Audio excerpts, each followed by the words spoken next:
Good morning to all of you. स्वागत है आप सभी का हमारे the methods commerce academy YouTube channel पे। देखिए स्टूडेंट्स, हमने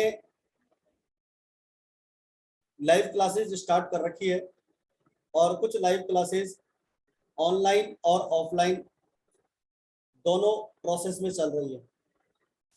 जैसा कि आप सबको पता है कि अपनी ऑनलाइन क्लासेस टीचमेंट ऐप पर चलती है और जूम ऐप पे भी चलती है, जिस पे हम रिकॉर्डेड क्लासेस प्रोवाइड करवाते हैं। Doubt solving, complete notes, test series भी हम इसके अंदर टाइम टू टाइम लेते रहते हैं और पर्सनलाइज्ड लर्निंग हम यूज करते हैं। अभी फिलहाल हम इसके न्यू बैचेज स्टार्ट कर रहे हैं। हम class 11th 12th BCom MCom तक की क्लासेस लेते हैं और बहुत जल्दी हम यूजीसी नेट और सीएस फाउंडेशन की क्लासेस भी स्टार्ट करेंगे। न्यू बैचेज रनिंग है। ये हमारा व्हाट्सएप हेल्पलाइन नंबर है जिस पे आप हमें कांटेक्ट कर सकते हैं अगर आपको किसी भी बैच में जुड़ना हो तो। और ये हमारी वेबसाइट है जिसको आप वॉच कर सकते हैं, dmethodsclasses.teachment.in। तो स्टार्ट करते हैं आज की क्लास। हमारी जो आज की क्लास है वो अकाउंटेंसी के चैप्टर नंबर 3 को लेकर है। Chapter number 3 admission of new partner, इसका अपन आज स्टार्ट कर रहे हैं। वैसे हम इसको ऑफलाइन क्लासेस में पढ़ा चुके हैं, हमने इसको आज रिवीजन के तौर पर हम यूज कर रहे हैं। तो आज हम इस चैप्टर का रिवीजन कर रहे हैं। साझेदारी फर्म का पुनर्गठन। साझेदारों के मध्य विद्यमान समझौते में किसी भी प्रकार का कोई परिवर्तन होता है। विद्यमान समझौते का मतलब होता है बच्चों, जो पार्टनरशिप होती है, पार्टनरशिप के बीच में जो पार्टनर्स हैं उन पार्टनर्स के बीच में एक एग्रीमेंट होता है। यह एग्रीमेंट दो तरह से हो सकता है, एक तो लिखित हो सकता है और एक मौखिक भी हो सकता है।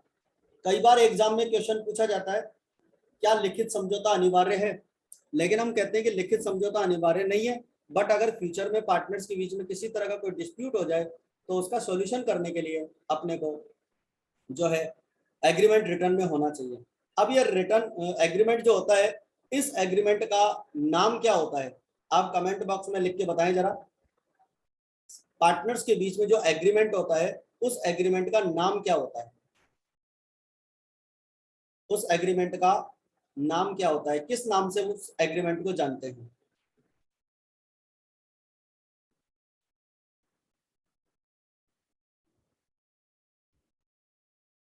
बिल्कुल सही, आपका जवाब बिल्कुल सही है। पार्टनरशिप डीड को हम पार्टनर्स के बीच में जो एग्रीमेंट होता है उसको हम पार्टनरशिप डीड के नाम से जानते हैं। वेरी गुड, आगे बढ़ते हैं। तो ये जो पार्टनरशिप डीड है, इसमें अगर किसी भी तरह का कोई चेंज होता है, परिवर्तन होता है, तो साझेदारी फर्म का उसे हम पुनर्गठन कहते हैं, रिकॉन्स्टिट्यूशन ऑफ पार्टनरशिप हम कहते हैं। इसमें क्या होता है, पुराने समझौते का अंत हो जाता है, यानी पुराना एग्रीमेंट कैंसिल हो जाता है और नया एग्रीमेंट अस्तित्व में आता है। नया एग्रीमेंट अस्तित्व में आता है। साझेदारी फर्म का पुनर्गठन सामान्यतः निम्न परिस्थितियों में हो सकता है। नए साझेदार का प्रवेश होने पर, वर्तमान साझेदारों के मध्य लाभ विभाजन अनुपात में परिवर्तन होने पर, किसी वर्तमान साझेदार की सेवानिवृत्ति, अवकाश ग्रहण या मृत्यु होने पर, या दो साझेदारी फर्मों का एकीकरण होने पर। यह कुछ कंडीशन है बच्चों जिन पे साझेदारी फर्म का पुनर्गठन होता है।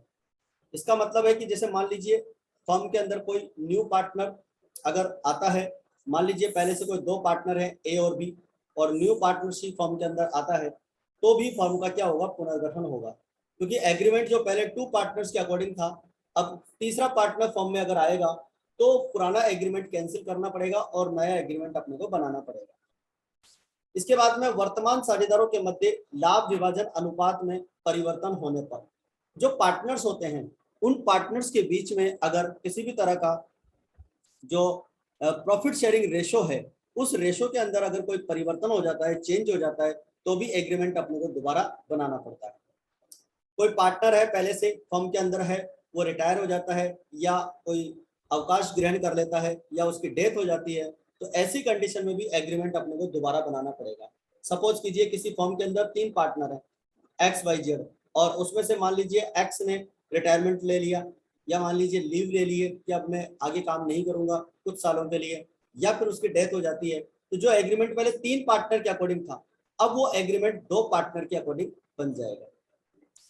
और इसके बाद में 2 साझेदारी फर्मों का, मान लीजिए एक साझेदारी फर्म है पार्टनरशिप फर्म एबीसी और एक फर्म है XYZ, 3 पार्टनर इस फर्म में, 3 पार्टनर इस फर्म में, दोनों अगर आपस में मर्ज हो जाती है तो उसे भी हम कहेंगे 2 फर्मों का एकीकरण होना। और ये सारी कंडीशन जो है साझेदारी फर्म का पुनर्गठन कहलाता है। आई थिंक आपको साझेदारी फर्म का पुनर्गठन यानी कि रिकॉन्स्टिट्यूशन ऑफ पार्टनरशिप फर्म अच्छे से समझ में आ गया होगा। अगर किसी भी तरह का कोई आपका डाउट हो तो आप कमेंट बॉक्स में मुझे बताइएगा। चलते हैं इसके बाद में नए टॉपिक पे। हमारा जो नया टॉपिक है वो है नए साझेदार का प्रवेश। देखिए बच्चों, नए साझेदार का प्रवेश का मतलब क्या होता है?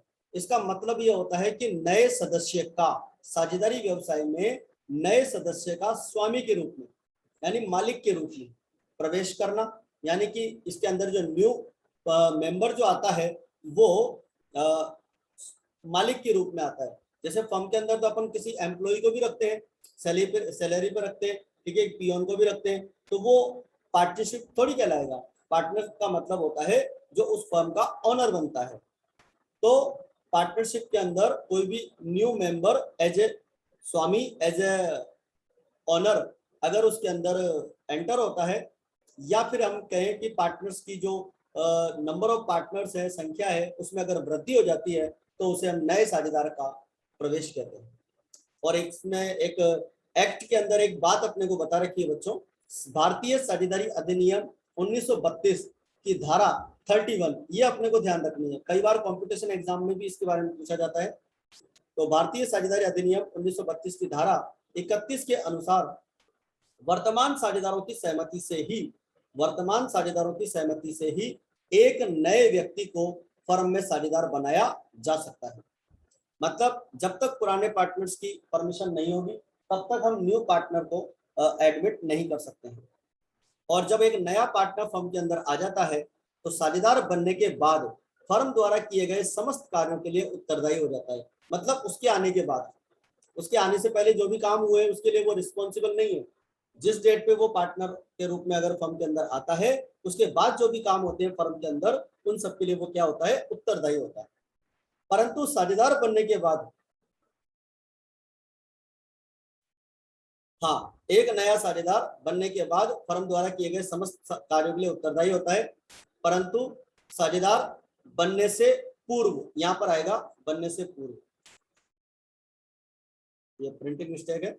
साझेदार बनने के पूर्व फर्म द्वारा किए गए किसी भी कार्य के लिए क्या होगा? रिस्पॉन्सिबल नहीं होगा। आई थिंक आपको न्यू पार्टनर वाला टॉपिक भी समझ में आ गया होगा। अगर इसमें भी आपको कोई डाउट लगे तो आप जरूर पूछिएगा। इसके बाद में बात करते हैं, ये एक वेरी इंपॉर्टेंट क्वेश्चन है, कई बार बोर्ड के एग्जाम में पूछा हुआ है। नए साझेदार को प्राप्त अधिकार। ठीक है, नए साझेदार को अधिकार कौन कौन से मिलते हैं? जब कोई नया पार्टनर फर्म के अंदर आता है तो उसे 2 अधिकार मिलते हैं बच्चों। पहला अधिकार मिलता है फर्म की संपत्तियों में हिस्सा प्राप्त करने का अधिकार। ये करेक्ट वर्ड मैं यहाँ पे लिख देता हूँ।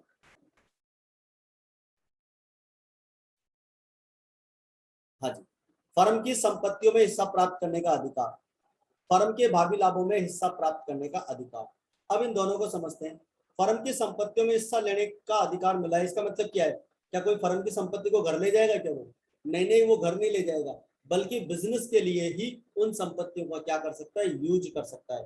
फॉर एग्जाम्पल, बिजनेस की कोई प्लांट एंड मशीनरी है, ठीक है, वो उसको बिजनेस के पर्पज से यूज कर सकता है। मान लीजिए बिजनेस का कोई मोटर व्हीकल है, ठीक है, उस व्हीकल को बिजनेस के लिए यूज कर सकता है, पर्सनल यूज नहीं कर सकता। पर्सनल यूज करेगा तो वो उसके लिए अलग से ड्राइंग्स वाला सेक्शन लागू हो जाएगा। तो पर्सनल यूज नहीं करेगा, बिजनेस के लिए यूज कर सकता है। असेट्स को जो है यूज कर सकता है, जैसे बिल्डिंग है, बिजनेस का कोई कंप्यूटर है, बिजनेस के कोई भी इक्विपमेंट्स है, उनको वो बिजनेस के संदर्भ में यूज कर सकता है। और भावी लाभों में हिस्सा मिलने का मतलब ये होता है बच्चों कि पार्टनर जो होते हैं, जब भी नया पार्टनर फर्म में आएगा तो उसके आने के बाद के जो प्रॉफिट्स हैं, भावी लाभों का मतलब होता है फ्यूचर प्रॉफिट्स, तो फ्यूचर प्रॉफिट्स में उसको हिस्सा मिलने का अधिकार होता है। अब ये अधिकार मिलते ही है, अपन सब जानते हैं अधिकार मिलते हैं तो अपनी कुछ रिस्पॉन्सिबिलिटीज भी होती है। तो रिस्पॉन्सिबिलिटीज पार्टनर की ये होती है कि संपत्तियों में हिस्सा प्राप्त करने के लिए उसे एक अमाउंट लाना पड़ता है।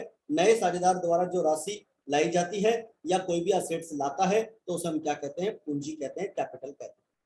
तो न्यू पार्टनर पहले राइट के लिए कैपिटल लेकर आएगा, ये अपने को ध्यान रखना है। और फर्म के भावी लाभों में हिस्सा प्राप्त करने के लिए, फर्म के भावी लाभों में यानी कि फ्यूचर प्रॉफिट्स में हिस्सा प्राप्त करने के लिए जो धनराशि लेकर आएगा उसे हम गुडविल कहेंगे, ख्याति कहेंगे, प्रीमियम कहेंगे।